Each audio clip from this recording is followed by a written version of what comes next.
Cricket की दुनिया यानी गेम ऑफ क्रिकेट में आपका स्वागत है।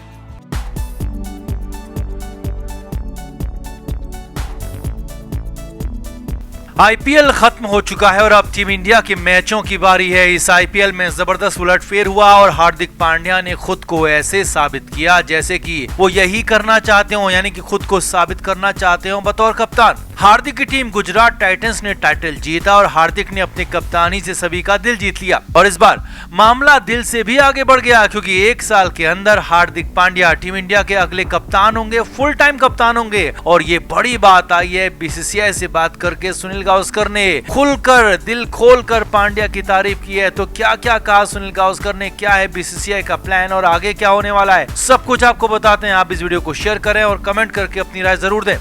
तो टीम इंडिया की अगली सीरीज साउथ अफ्रीका के साथ होनी है। इस सीरीज में बड़े खिलाड़ी रोहित शर्मा, विराट कोहली, जसप्रीत बुमराह आराम कर रहे हैं और इसीलिए राहुल को कप्तानी सौंपी गई है। लेकिन कप्तानी में हर जगह राहुल का रिकॉर्ड खराब नहीं बल्कि बहुत ज्यादा खराब है, चाहे वो आईपीएल हो या फिर टीम इंडिया। भारत के लिए तो राहुल की कप्तानी अब तक डिजास्टर साबित हुई है। अब आईपीएल में हार्दिक पांड्या की टीम न सिर्फ धूमकेतु की तरह उभरी बल्कि अपनी कप्तानी से भी हार्दिक ने हर किसी को मुरीद बना दिया। और अब तो यहाँ तक ऐलान हो गया है कि अगले एक साल के अंदर हार्दिक पांड्या टीम इंडिया के फुल टाइम कप्तान बनने जा रहे हैं। जी हाँ, यही ऐलान हुआ है, यही कहा है दिग्गज सुनील गावस्कर ने, जिनकी बीसीसीआई में जबरदस्त बैठ है। बीसीसीआई उनकी सलाह को, उनकी बात को कभी टालता नहीं है और वही बात सुनील गावस्कर ने कह दी। और ऊपर से राहुल की खराब कप्तानी, राहुल का खराब खेल हार्दिक पांड्या के लिए रास्ता तैयार कर रहा है। तो रोहित शर्मा की उम्र भी हार्दिक के रास्ते से लगातार कांटे हटा रही है। सुनील गावस्कर ने साफ कहा कि मेरा ही मानना नहीं है बल्कि सभी का मानना है और बीसीसीआई के अंदर बैठे लोगों का भी यही मानना है कि हार्दिक की लीडरशिप क्वालिटी जबरदस्त तरीके से सामने आई है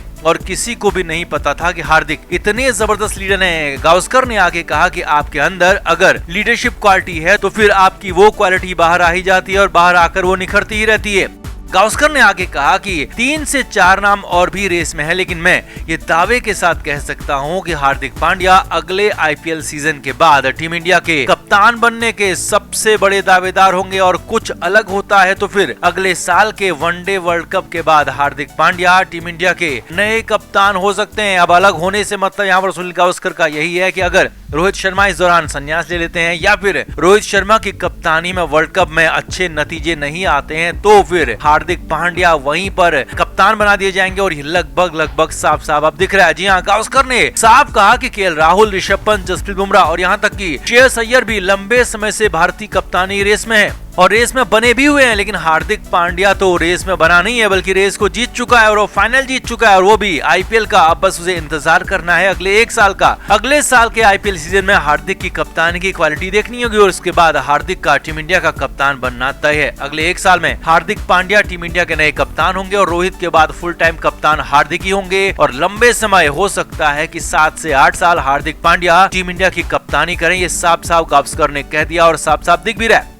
अब इससे पहले हार्दिक पांड्या और रोहित शर्मा की अगुवाई में मुंबई इंडियंस में खेलते रहे और 4 टाइटल हार्दिक पांड्या ने मुंबई में रोहित की अगुवाई में जीते थे। और यहाँ पर अपनी कप्तानी में हार्दिक ने पहला टाइटल यहाँ पर जिताया है और रोहित को आईपीएल की कप्तानी के आधार पर ही टीम इंडिया की कप्तानी दी गई थी। रोहित ने सफल होकर भी दिखाया और अब यही हार्दिक पांड्या के साथ भी होने वाला है। अगले साल हार्दिक की टीम शानदार खेल जारी रखती है, हार्दिक की कप्तानी ऐसी ही रहती है तो फिर हार्दिक को अगला कप्तान अगले एक साल के अंदर बनने से कोई रोक नहीं सकता। और अब तो खुद गावस्कर के साथ बीसीसीआई ने भी इसका मान लिया है, ऐलान कर दिया है। तो आपका क्या मानना है, कितनी सटीक है गावस्कर की बात, कितना परफेक्ट होगा हार्दिक को टीम इंडिया का अगला कप्तान बनाना और बीसीसीआई का प्लान कितना सही है हो सकता है साबित? आप भी कमेंट करके अपनी राय जरूर दें, वीडियो को शेयर भी करें।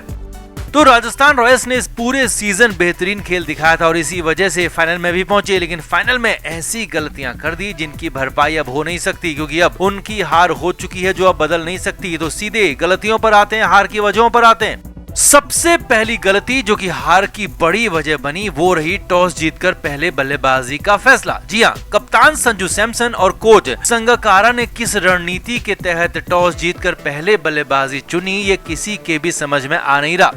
एक्सपर्ट भी लगातार यही कह रहे हैं कि राजस्थान ने क्या सोचा, क्योंकि इसी मैदान में और इसी पिच पर 2 दिन पहले आरसीबी की टीम ने पहले बैटिंग की थी और 157 रन बनाए थे। खुद राजस्थान की टीम ने वो मैच जीता था, लेकिन फिर भी कोई सबक उस मैच से नहीं लिया और पहले बैटिंग संजू सैमसन ने चुन ली। टॉस हारकर गुजरात के कप्तान हार्दिक पांड्या बेहद खुश थे, क्योंकि हार्दिक ने कहा कि वो टॉस जीतकर गेंदबाजी ही करना चाहते थे और वो हारकर भी मिल गई। और संजू सैमसन का ये फैसला डिजास्टर साबित हुआ। राजस्थान मैच हार गई और इसी वजह से फैंस संजू को, राजस्थान की टीम मैनेजमेंट को कोस रहे हैं। दूसरी गलती और हार की दूसरी वजह रही राजस्थान के बल्लेबाजों की धीमी बैटिंग। राजस्थान की टीम पावर प्ले का फायदा उठा नहीं पाई। बटलर ने 39 रन जरूर बनाए, लेकिन वो संघर्ष करते रहे। संजू सैमसन के बल्ले से रन नहीं निकले तो देवदत्त पड्डीकल तो जैसे बल्लेबाजी भूल गए और इसी धीमी बैटिंग की वजह से मिडिल ऑर्डर के बल्लेबाजों पर प्रेशर डाल दिया और बेहद कम स्कोर बना। और इतने कम स्कोर को हासिल करना बिल्कुल आसान रहा गुजरात टाइटंस के लिए। तीसरी गलती और तीसरी वजह रही मिडिल ऑर्डर का भी फ्लॉप होना। अब कई बार ऐसा होता है कि टॉप ऑर्डर आपका चल नहीं पाता, ओपनर्स फेल हो जाते हैं तो मिडिल ऑर्डर वहां पर रन बनाता है। लेकिन यहाँ पर शिमरन हिटमायर और रवि अश्विन इस सीजन अब तक ठीक ठाक बल्लेबाजी कर रहे थे, लेकिन इस मैच में ढेर हो गए। जी हाँ, मिडिल ऑर्डर पूरी तरह से फेल रहा। ना तो हिटमायर चले, ना ही अश्विन और ना ही रियान पराग, जिन्हें की लगातार ढोया जा रहा है टीम में बिना किसी वजह से। लेकिन यहाँ पर सारे के सारे पूरा मिडिल ऑर्डर ध्वस्त हो गया, फेल हो गया और ऐसे में जीत की उम्मीद की नहीं जा सकती। राजस्थान की हार की चौथी वजह रही लगातार कैच छोड़ना। 130 रन बनाकर भी राजस्थान के पास मौका था। पहले ही ओवर में चहल ने शुभमन गिल का कैच छोड़ दिया और इसके बाद गिल का एक और कैच छोड़ा गया, तो वहीं हार्दिक पांड्या का भी एक कैच छोड़ा गया। अब नहीं तो यहाँ पर साहा और मैथ्यू वेड तो आउट हो ही चुके थे और अगर गिल और हार्दिक भी 50 रन से पहले आउट हो जाते तो फिर प्रेशर बढ़ता और गुजरात की टीम को ढेर किया जा सकता था। लेकिन अंत में वही बात आ गई कि टोटल इतना कम था कि प्रेशर बनाकर भी यहाँ पर कुछ हो नहीं पाया और लगातार कैच छोड़ने से राजस्थान की टीम को यहाँ पर झटका लगा। राजस्थान की हार की पांचवी और सबसे बड़ी वजह रही कप्तानी। जी हाँ, संजू सैमसन इस मैच में बिल्कुल नौसिखिए नजर आए। गेंदबाजी में, फील्ड प्लेसमेंट में संजू ने कोई आक्रामकता दिखाई नहीं, बल्कि डिफेंसिव खेलते रहे। अब जबकि 130 रन जैसे छोटे टोटल को आप ओवर्स खत्म करके बचा नहीं सकते, बल्कि आपको विकेट्स निकालने होते हैं। लेकिन संजू की रणनीति विकेट निकालने के बजाय रन बचाने की दिखी और ऐसे में ना तो रन ही बच पाए और ना ही विकेट निकल पाए। और संजू सैमसन की खराब रणनीति ने, खराब कप्तानी ने यहाँ पर मैच गंवा दिया, राजस्थान को हरा दिया, गुजरात को आईपीएल का विजेता बना दिया।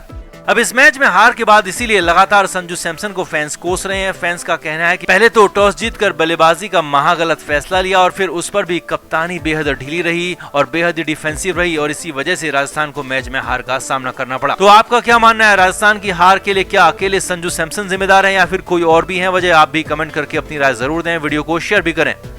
क्रिकेट के हर नए अपडेट के लिए गेम ऑफ क्रिकेट को सब्सक्राइब करें और उसके बाद बेल आइकन को प्रेस करना ना भूलें, ताकि सिर्फ आपको मिले गेम ऑफ क्रिकेट की हर खबर सबसे पहले। क्रिकेट के हर नए अपडेट के लिए गेम ऑफ क्रिकेट को सब्सक्राइब करें और उसके बाद बेल आइकन को प्रेस करना ना भूलें, ताकि सिर्फ आपको मिले गेम ऑफ क्रिकेट की हर खबर सबसे पहले। क्रिकेट के हर नए अपडेट के लिए गेम ऑफ क्रिकेट को सब्सक्राइब करें और उसके बाद बेल आइकन को प्रेस करना ना भूलें, ताकि सिर्फ आपको मिले गेम ऑफ क्रिकेट की हर खबर सबसे पहले।